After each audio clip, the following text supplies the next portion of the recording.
एक मैया ऐसी पतिव्रता रहे दादा,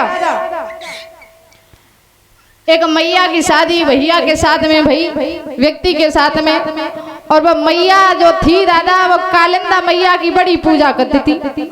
और जब कालिंदा मैया की पूजा कर रही है एक दिन ना, सो दादा मैया कालिंदा से बोली, जवाब दो मैया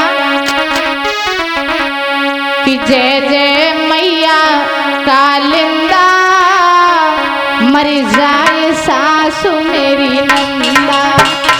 जय जय मैया कालिंदा, मर जाए सासु मेरी नंदा।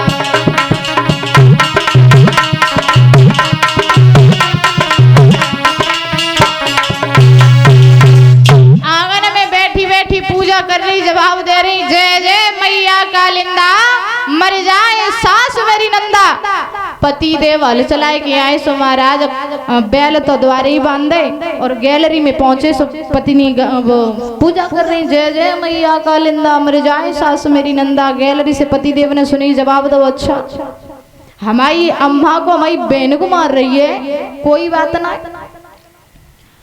दूसरे दिन उन्होंने क्या किया, खेत में गए, हल चलाओ, और हल चलाए के आए, बैल तो एक तरफ बांध दिए और हल वहां पर रख दिया, और हल लेके महाराज थाली सजाई और आरती गाने लगे हल के पास में बैठ के पति देव। लड़की ने देखा कि जे कबू आरती और अगरबत्ती ना ले जाते, जे आज थरिया सजा के ले कौन जाए रे। देखा पीछे पीछे लड़की भी आई, तो वे हल के डेंगा बैठे जवाब दे रहे कि मेरो फारो यूट कटारो, मर जाए ससुर मेरो सारो।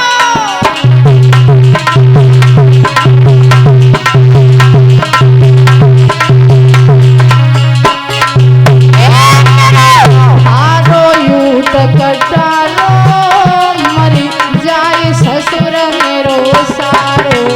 मेरो फारो यूट कटारो।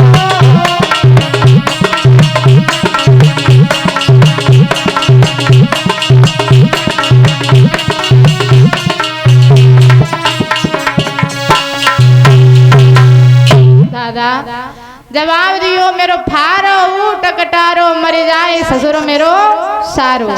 अब जैसी जब बात कही, लड़की कहने लगी, जी बताओ जी कौन सी पूजा है तुम्हारी, हमारे बाप को हमारे भैया को मार रही। जवाब दो, जबान नीचे। कल क्या कह रही थी, कल क्या कह रही थी, तू हमारी बहन को और हमारी अम्मा को मार रही, तो हम तो तेरे बाप को तेरे भैया को मार सकत, जबान नीचे। लड़की थोड़ी दब गई, बोली ना है। लेकिन महाराज जब जे माताएं हमारी गुस्सा होती तो इनको रूठना मेलो का हो, तो पता है कमरा में जाके लेट जाती। कमरा में जाके लेट गई, और जब कमरा में लेटी महाराज, एक दिन हुआ, 2 दिन हुए, घर में पिसे हुए सतुआ धरे थे, 2 दिनों तो महाराज पति देव ने सतुअंत काट लो। अब सतुआ खत्म हो गए, तीसरा दिन हुआ, जवाब दियो, श्रीमती जी उठी नहीं रही, भूखन मरे जाता। पास में पहुंचे, जवाब दो श्रीमती जी का बात है। सोची कोई बात नहीं, पत्नी में ही 3 दिन बह जा रहे, नहीं उठ रही है, कछू तो बात है। अगर हमारी अगर लड़ाई है, तो अगर पति पत्नी में दादा लड़ाई हो तो एक लोग झुक जाए तो कोई बात नहीं। तो पति दे पहुंचे पास में, बोले श्रीमती जी जग जाओ, का बात है, भूखन मरे जाता, रोटी कर दे। लड़की ने जवाब दो, तुम्हारी किस्म हम हार रोटी कर देते, लेकिन हमारे सर में बहुत तेज पीर हो रही, और इतनी पीर हो रही, इतनी पीर हो रही कि हमारी जान जा रही। तो पति देव ने कही, तो हाय दैया रे दैया, तो मैंने पहले कहीं नहीं बताई श्रीमती जी, चलो डॉक्टर के पास ले चलिए। बोले ना, डॉक्टर वाली पीर ना हो रही। बोले तो कि एक बार पीर और भई थी, कबे, जब हम कुआरे थे तब। बोले फिर कैसे सही भाई। बोले कुआरे थे तब हमारी पीर भई थी, हमारी मम्मी हमें भगत के डेंगा ले गई थी।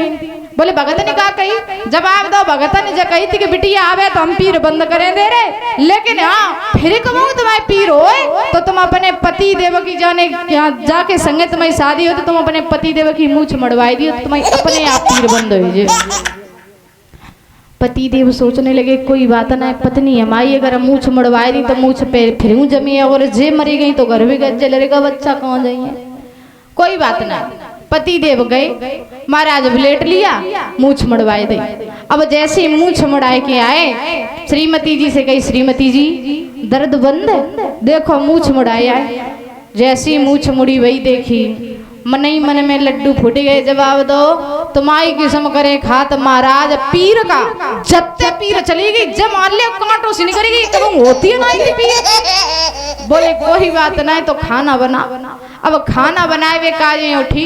जवाब दो, तुम सानी चारो करिया, तब तक हम खाना बनाए रहे। अब पति देव सानी चारो करे वे काजे बाहर चले गए। श्रीमती जी उठी सो खाना पीना बनाने लगी। अब मन में लडुआ फूटत जा रहे। जवाब दो कि हमने अपनी टेक निभाई ली और गाना गाती जाती बीच में का कि मैंने अपनी टेक निभाई, बालम की मूछ मुड़ाई,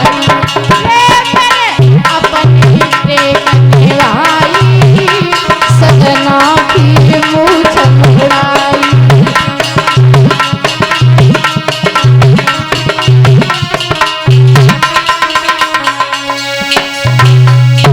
जवाब दियो, मैंने अपनी टेक निभाई, बालम की मूछ मुड़ाई। तब तक सानी की गगरी दहिवे काजे पति दे भीतर आए। सुबिन ने फिर सुन ली। जवाब दो, मैंने अपनी टेक निभाई, बालम की मूछ मुड़ाई। यानी कि तेरे पीरी नहीं होती, बहानो बनाई रही थी। रुक जा, तोते अगर तू 1 नंबर, हम 10 नंबर, चिंता मत करे। पति देव बिनई पान वापिस लौट गए। महाराज भगवान की कृपा से ससुराल बुजुर्गों ने डिंगई आती, खेतन में दौड़ के गए, ससुराल पहुंचे जाए। सासू मैया देखो, आए दैया लला कैसे बजता था। का बात है? बोले मैया कछ मत पूछो, तुम्हारी बिटिया इतनी बीमार है, इतनी बीमार है कि हम बता नहीं सकत। तो सब लोग घबरा गए। जवाब दियो, का बीमार है लला, बताओ। बोले बीमार इतनी है कि पता नहीं कब प्राण निकल जा। तो बोले डॉक्टर के पास ले जाते। बोले डॉक्टर को दिखाए दो, सब कर दो, लेकिन अब ठीक नहीं हो रही। बोले फिर कि बोले हम भगत के डेंगा और लिवाए गए थे। तो भगत ने कहा बताई लला बता। बोले भगत ने जो कहिए कि पूछे जो ठीक नहीं हुई है, लेकिन इनके घर वाले अगर सब लोग भैया भाभी मौसी मौसा बुआ फूफा मम्मी पापा जितने हों, जितने सब कोरमा खानदान के अगर मूड मुड़ा ले भी, तो तुम्हारी बिटिया बनाए सही हो जाइए। जैसी इतनी बात कही तो अम्मा भैया भाभी सोचने लगे कोई बात नहीं, अगर बाल कटवाए ले, मूड मुड़वाए ले, तो बाल तो फिर आए जी, और बिटिया मरेगी तो बिटिया कहाँ से आएगी। तो दादा पूरे घर वाले ने कहा करो कि बाल समाप्त करवाए ले, मूड मुड़वाए ले। अब मूड मुड़वाए के महाराज बैल व गाड़ी में बिठा के चले। अब जैसे ही बैलगाड़ी में बिठाए के चले, दरवाजे पे गाड़ी ठाड़ी कर दी। और लड़का ने जवाब दो, अबे तुम भीतर मत आइयो, हम बताएं तब तुम भीतर आइयो, अबे यहीं रुकियो। अब भीतर रोटी बनाई जा रही, और रोटी और बनाते बनाते पिकात जा रही कि मैंने अपनी टेक निभाई, बालम की मूछ मुड़ाई, मैंने अपनी टेक निभाई,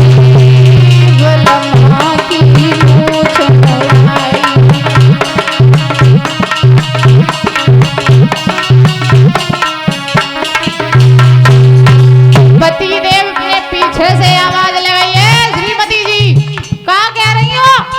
तो चुप होएगी। बोले कछु नहीं महाराज। बोले अगर तू 1 नंबर तो 10 नंबर हमें, तुम्हें रुक जा। पति देव बोले निका उठ के देख लुगाई, मुड़ियन की पंटने आई, निका उठ के देख लुगाई, मुड़ियन की पलटने आई।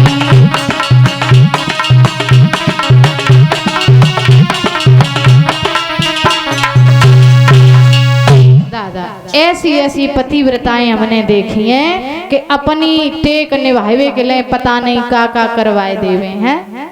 लेकिन इनकी मैया सब बढ़िया हैं, बहुत अच्छी हैं, पतिव्रता हैं, पति की बात मानती हैं। हमारे क्षेत्र की बात कर रहे हैं, हमारे क्षेत्र की बहुएं बहुत बेकार। बोल कन्हैया लाल की।